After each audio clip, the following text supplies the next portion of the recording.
Hello प्यारे बच्चों, आज हम कक्षा 6 क्लास 6 विषय हिंदी। बुक का नाम है मल्हार। क्या नाम है बुक का? मल्हार। ये एनसीईआरटी की बुक है। पाठ 1 मातृभूमि को पढ़ेंगे, समझेंगे, इसका अनुवाद करेंगे। तो पहले पढ़ेंगे कवि से परिचय, है ना। तो इस कविता के कवि हैं सोहनलाल द्विवेदी जी। अब इस कविता को हिंदी के प्रसिद्ध कवियों में से एक सोहनलाल द्विवेदी जी ने लिखा है। तो इस कविता को किसने लिखा है? सोहनलाल द्विवेदी जी ने। उनका जन्म आज से लगभग 125 साल पहले हुआ था। उनका जन्म कब हुआ था? आज से 125 साल पहले हुआ था। उस समय अंग्रेजों का भारत पर आधिपत्य था। तो उस समय जो है अंग्रेजों का भारत पर अधिकार था। उन्होंने अपनी लेखनी से अंग्रेजों का विरोध किया। उनकी लेखनी का सबसे प्रिय विषय था देशभक्ति। तो उनकी लेखनी का सबसे प्रिय विषय क्या था? देशभक्ति। भारत के गौरव का गान करना उन्हें बहुत प्रिय था। मतलब उन्हें भारत के गौरव का गान करना बहुत अच्छा लगता था। उनकी कुछ और चर्चित रचनाएं हैं। तो उनकी चर्चित रचनाएं हैं बढ़े चलो, कोशिश करने वालों की हार नहीं होती आदि। तो ये चित्र में दिख रहे हैं ना आपको, सोहनलाल द्विवेदी जी। तो पाठ को शुरू करते हैं। पाठ 1 मातृभूमि। पहला काव्यांश है। ऊंचा खड़ा हिमालय आकाश चूमता है, नीचे चरण तले झुक नित सिंधु झूमता है। तो कविता का अर्थ है कि ऊंचा खड़ा हिमालय से तात्पर्य है कि हिमालय पर्वत इतना ऊंचा है कि आकाश को छूता है। तो हमें ऐसा लगता है कि वह आकाश को छू रहा है। हिमालय भारत के गौरव का प्रतीक है। फिर नीचे चरण तले झुक नित सिंधु झूमता है। चरण का मतलब होता है पैर, और नित का मतलब होता है हमेशा, और सिंधु का मतलब होता है समुद्र या फिर एक नदी का नाम, सिंधु नदी, है ना। तो कवि कहते हैं कि सिंधु झूमते हुए भारत माता के चरणों को स्पर्श कर रहा है, माने छू रहा है। गंगा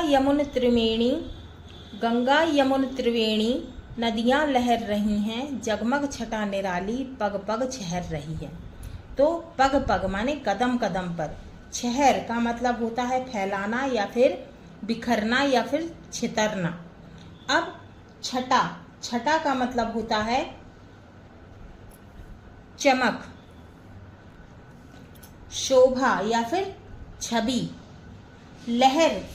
लहर का मतलब होता है पानी का हिलोरा या फिर वेग या फिर उमंग या फिर जोश, है ना। तो कवि कहते हैं कि गंगा यमुना और सरस्वती नदियों का संगम त्रिवेणी अपनी लहरों से सुंदरता बिखेर रहा है ना। तो यहाँ कविता में त्रिवेणी शब्द का अर्थ है 3 नदियां गंगा यमुना और सरस्वती के संगम से है ना। अब है वह पुण्य भूमि मेरी, वह स्वर्ण भूमि मेरी, वह जन्म भूमि मेरी, वह मातृभूमि मेरी, है ना। तो वह पुण्य भूमि मेरी है, वह स्वर्ण भूमि मेरी है, वह जन्म भूमि मेरी है, वह मातृभूमि मेरी है। अब इसमें पुण्य भूमि का मतलब है कि यह भूमि कैसी है? पवित्र है। स्वर्ण भूमि का अर्थ है कि यह भूमि समृद्ध और सुंदर है, ठीक है। और यह जन्मभूमि मेरी है और वह मातृभूमि मेरी है। तो वह पुण्य भूमि मेरी, वह स्वर्ण भूमि मेरी, वह जन्मभूमि मेरी, वह मातृभूमि मेरी। अब दूसरा काव्यांश है। झरने अनेक झरते जिसकी पहाड़ियों में, चिड़िया चहक रही है वो मस्त झाड़ियों में। तो इसमें कवि कहते हैं कि जिसकी पहाड़ियों में अनेक माने बहुत सारे झरने बह रहे हैं और झाड़ियों में बहुत सारी चिड़िया क्या कर रही हैं? बोल रही हैं, चहक रही हैं। अमराइयां घनी है, कोयल पुकारती है, बहती मलय पवन है, तन मन संवारती है। तो कवि कहते हैं कि अमराइयां माने, अमराइयां का मतलब होता है आम के बाग, है ना। तो आम के बाग में कोयल पुकारती है माने कोयल बोलती है, कोयल कूकती है ना। और कोयल की मधुर आवाज जो है वो सुनाई देती है वहाँ। बहती मलय पवन है तन मन संवारती है। और पवन, पवन माने हवा, हवा कैसी बह रही है, बहुत ही सुंदर, है ना, बहुत ही अच्छी। वह धर्म भूमि मेरी, वह कर्म भूमि मेरी, वह जन्म भूमि मेरी, वह मातृभूमि मेरी।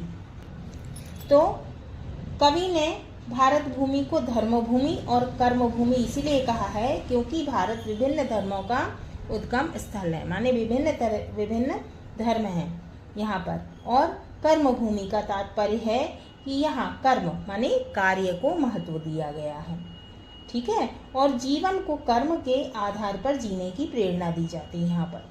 यह देश कर्म प्रधान संस्कृति और परंपराओं का पालन करता है। तो वह धर्म भूमि मेरी, वह कर्म भूमि मेरी, वह जन्म भूमि मेरी, वह मातृभूमि मेरी। अब तीसरा काव्यांश है, जन्मे जहाँ थे रघुपति, जन्मी जहाँ थी सीता, श्री कृष्ण ने सुनाई बंसी पुनीत गीता। तो इसका मतलब है कि कवि कहते हैं कि यह वह भारत भूमि है जहाँ पुरुषोत्तम भगवान श्री राम और माता सीता का जन्म हुआ था। और श्री कृष्ण ने सुनाई बंसी पुनीत गीता, मतलब भगवान श्री कृष्ण ने बंसी बजाई थी और गीता के उपदेश दिए थे। बंसी माने बांसुरी, फ्लूट, है ना। अब है, गौतम ने जन्म लेकर जिसका सुयश बढ़ाया, जग को दया सिखाई, जग को दिया दिखाया, है ना। तो गौतम बुद्ध ने यहाँ पर जन्म लिया, है ना, और क्या किया, उन्होंने उपदेश दिए, ठीक है। और यहाँ पर जग को दया सिखाई, जग माने संसार को, क्या सिखाया उन्होंने, अहिंसा, करुणा और सहानुभूति की शिक्षा दी और समाज में शांति और सद्भावना का वातावरण बना, ठीक है। जग को दिया दिखाया, दिया दिखाना माने राह दिखाना, रास्ता दिखाना। तो उन्होंने क्या किया कि जो है रास्ता दिखाया उपदेशों से। वह युद्ध भूमि मेरी, वह बुद्ध भूमि मेरी, वह मातृभूमि मेरी, वह जन्मभूमि मेरी। तो वह युद्ध भूमि मेरी है, वह बुद्ध भूमि मेरी है, वह मातृभूमि मेरी है और वह जन्मभूमि मेरी है। अब यहाँ बुद्ध भूमि से क्या तात्पर्य है, जहाँ गौतम बुद्ध ने जन्म लिया। हाँ तो बच्चों, ये हमारा पाठ 1 मातृभूमि पूरा हुआ। अगले वीडियो में हम इसके संदर्भ प्रसंग सहित व्याख्या करेंगे और इसके क्वेश्चन आंसर को सॉल्व करेंगे।